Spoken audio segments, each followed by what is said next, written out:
Alright, so last time out we saved a little girl from a bunch of gargoyles for the just and noble cause of not allowing normal civilians, especially children, to get caught up in danger they don't deserve to be mixed up in. However, if she was not the key to a shiny treasure chest that we don't own, which has a very pointy thing inside of it, literally made to kill other humans, and if those gargoyles that captured her decided to take her somewhere that wasn't blocking the promotion station, aka the hardware update statue, aka Valencia's sad attempt at making a hyperbolic time chamber, aka that really important section at the end of every cave that the Fire Emblem team decided did not require a name, we would have left her in the cave to be killed by the Batman. But trust me, we're good people. Anyway, after struggling with those gargoyles more than I'd like to admit, we finally got to do those promotions that we desperately needed to fight the gargoyles, and that we currently need to avoid having another set of enemies tear us apart like Lego men with detachable limbs. Fortunately, we had 4 characters who were at promotion level, and Luca and 4 specifically gained substantial upgrades because they had the great displeasure of starting life as the saddest class in the game, which is the soldier class. But the perk to spawning as the wielder of an obese Q-tip as your weapon of choice is that when you promote from the soldier class to the knight class, that pathetic weapon you used to lug around with 2 hands because you were weak and feeble has now evolved into a really sharp fridge with a handle that you swing around in one hand because now you are a strong man. After the promotions, the 2 stats we got to choose between for upgrading were XP and HP, but let's be honest, no one ever picks to boost their HP stat unless they're playing Sword Art Online.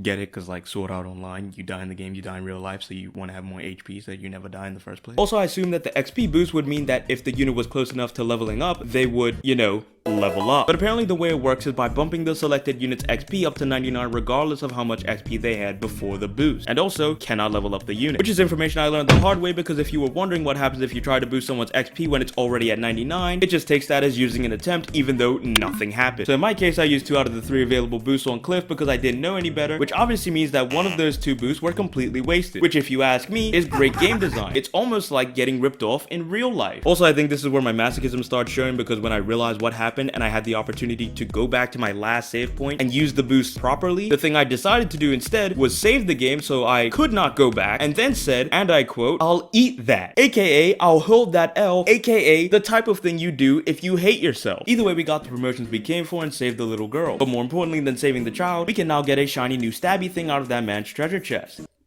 I promise we're good people. Anyway, after retrieving the stabby item, we made our way to the next map so we could crush the skulls of the strangers who are probably bad people, and also to progress the plot to save some girl or something like that. And thankfully, this map prominently features bow users in the form of 2 new unit classes, being the sniper, which are the main enemy units on this map, and the bow knight, which is the boss unit on this map. That boss's name is Gazelle, by the way. Not important at all, but for some reason I find it very funny that they named one of these boss units after an animal that is most famous for being killed by cheetahs on the Discovery Channel. And you have to understand this is a very big plus for us as the people who just got 2 armor knights from promotion, because trying to kill an armor knight with a bow and arrow in this game is like trying to melt an entire glacier of ice with nothing but a plate of warm brownies. So obviously we have a pretty significant advantage over our enemies on this map as long as we use our units correctly.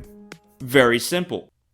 Mostly. See, there are some aspects to this map that I haven't mentioned yet that changes our situation quite significantly. Least problematic of those aspects is that this is the exact same map layout as the level that has hands down caused me the most mental trauma up to this point in the game. Because more so than being just a difficult level with a lot of enemies that are a different range of classes, there was one unit doing most of the trauma portion of that whole mental trauma thing. And that unit was the witch because of her ability to warp at any time and to any square. The warp she does also doesn't count as movement, so on the turn she warps she can also attack with no repercussions for teleporting the entire length of the map. So in other words, not a very big fan of this particular map layout, but fortunately I'm a very rational and logical individual, so I am fully aware that the problem is not the map itself, but rather the witch that was on the map, which is why the reuse of the map, as I said, is the least problematic thing I neglected to mention.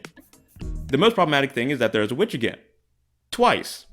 There are 2 witches this time. There's just simply no way this is happening to me. Oh yeah, and just to make sure I properly screwed myself, I said this. Alright, so that's Gazelle. I'm not even gonna check his stats, I feel like it'll just make me sad. Words that I will be eating for lunch very shortly. But for now, we have to prioritize getting the witches to warp to us early so we can kill the biggest threats to our fridge-wielding tank people as soon as possible. Because once that's done, what we're going to do is take Armor Titan 1 and Armor Titan 2 and turn this into an episode of Why Are There 2 Rhiners in My Fire Emblem Game? And proceed to steamroll the pitiful little arrow boys. Now when we dealt with the witches before, this was the hardest part, getting them to attack me when they didn't want to attack me, because obviously they would benefit considerably more from waiting until one of my units is knocking on death's door like an angry police officer and then warping to them to finish the job. But there seemed to be a way to make them warp to us early by meeting some type of criteria with our unit's positioning. I couldn't tell you exactly what that criteria is, but from my experience, keeping all units clumped together seems to be pretty effective in tricking the witches into thinking we are vulnerable, which makes actually no sense, but I will never complain about the stupidity of any actions made by the ops if it makes my experience any less painful. So we carry on. It may have taken more turns than I would have preferred, but one of the witches did eventually teleport towards us in a reasonable amount of time in an attempt to kill Arms.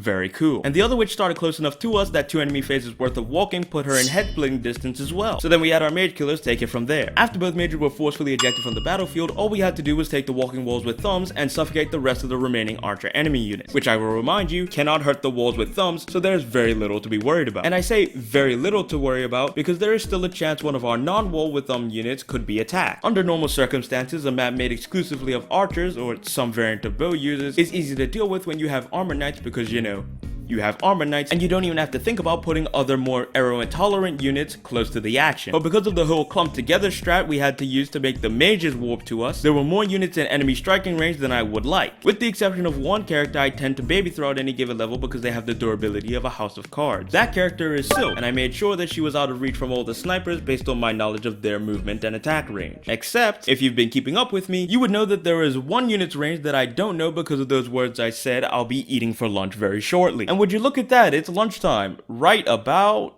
now. Oh wait, let me not put her in too close because they might shoot her. I'll just put her right here.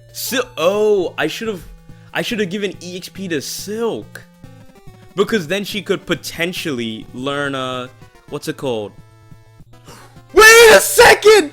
What? Ayo! Where did he come from? Whoa, pause, wait, stop. Stop. What was that? What the, huh? Okay, right.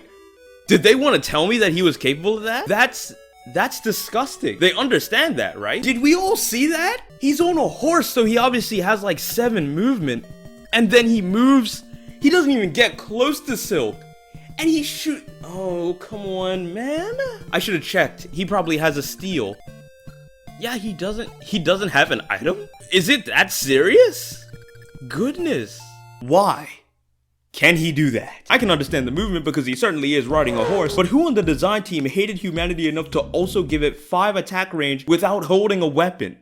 That is absurd. Cliff can only shoot that far because of the steel bow, and the only movement he has to work with is the ankle express. Anyway, after using all the willpower in my mortal body to not turn my laptop into a wall decoration, we tried the level again, but this time with an extreme focus on Gazelle, aka the thing that folded Silk like a Game Boy SP 5 seconds ago, which turned out to be quite an effective strategy, because the witches that we were so worried about turned out to be a complete non-threat. One of them warped to us and attacked on while he was on a bush, so she missed and basically let us kill her due to her bad positioning. How generous. And the other one walked like a normal unit, which is the equivalent of having a fully loaded gun in your hands, but instead of shooting from a safe distance, you try to beat them over the head with the barrel. In other words, the witches were never a big deal to begin with. And in the case of Gazelle, he definitely is powerful defensively and offensively, and because of his ability to counterattack all of my units, he is very, very scary. But finally, one of the core mechanics of this game that has screwed me over so many times that if I tried to remember each time it did me dirty, I would crash, was actually the reason we won. Do you know why? Because the bow wielding classes in this game are apparently allergic to success and hitting their target, which is the same thing, but I want to make it very clear that both those things are very, very true. So we basically got a bunch of free hits on him except for like one counter hit he got on force, which I will remind you, there's no way he does a lot of damage, right? Okay. Warm brownies. Entire glacier.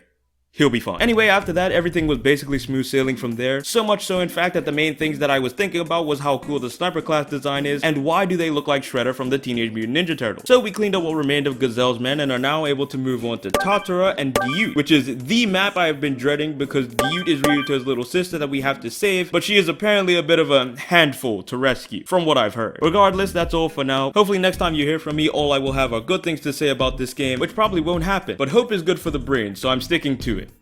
Alright, so bye.